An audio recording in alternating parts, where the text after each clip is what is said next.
राज भैया हो गाना बजावा। लागल बा दिल पर चोट दर्द बाटे हो, लागल बा दिल पर चोट दर्द बाटे हो, दिल वाला गवनी हो हम तो बेकार में रोवता अखिया होइले हवा के प्यार में, रोवता अखिया होई पूजवा के प्यार में। तोरा एक बार में दो लड़की से प्यार हो जाला। जितने मजबूतियां जाने उतने फायदा बा। बंद कर गाना, बंद कर। हे राजा गलवा बंद कर बाकी हम बोहरिया आई मारो से एकरा के छे छरा हो गइल बावे। तू अमित भाई के सोनिया के संग का कर रो तनी बतावा ना। उ तो ढेर दिन के बात होवे। बजाओ ताज बाबा बजाओ। वहदा कसम सारा तोड़ी के गइल, कह जाने गलती कौन हमसे भइल। वहदा कसम सारा तोड़ी के गइल, कह जाने गलती का हमारा से भइल। हमरा के छोड़ी चल गइल ससुराल में,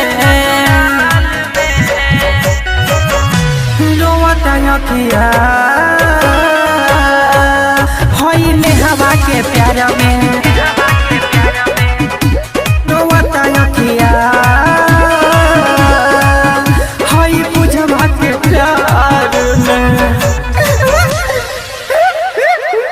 अच्छा रोज क्या बारी रे, चल घरे जो चल के पटा ली। चल पटावे के तो हम ढूंढने लगे, पटाले में तो हम लाइन लगा देम।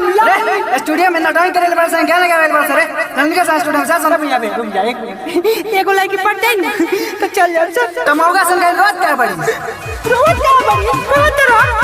एकरा भाई के ताक में कोले से होता। रोहित पटेल के तू भूल गइलू, कृष्णा जय के ना दिल से लगइलू। रोहित पटेल के तू भूल गइलू, कृष्णा जय के ना दिल से लगइलू। रहबू ना खुश अब जाके ससुराल में, रोवता अखिया होइले हवा के प्यार में, रोवता अखिया होई सवर के प्यार में। अच्छा बाबू मुत लो चलो दिया भूता के सूत्र हो। तो कैसे आप लोग आशा करता हूँ बढ़िया होंगे। अगर ये वीडियो आपको अच्छा लगा हो तो लाइक करें, कमेंट करें, 2-4 दोस्तों में शेयर करें। और हमारा ये पीछे टीम है और कुछ देखने वाले बच्चे हैं, तो अगर ये वीडियो में थोड़ा सा भी गलती हो गया हो तो क्षमा कर दें और ज़्यादा से ज़्यादा हमें सपोर्ट करें। और अगला वीडियो किस टॉपिक पर या किस गाने पर लेकर आएँ हमें ज़रूर कमेंट में बताएं। आप लोग कुछ कहना चाहेंगे? भाई लोग लाइक ठोक दिया जाए दबा के। हाँ ठोक दिया जा और मिलते हैं एक अगले वीडियो में। तब तक के लिए बाय बाय।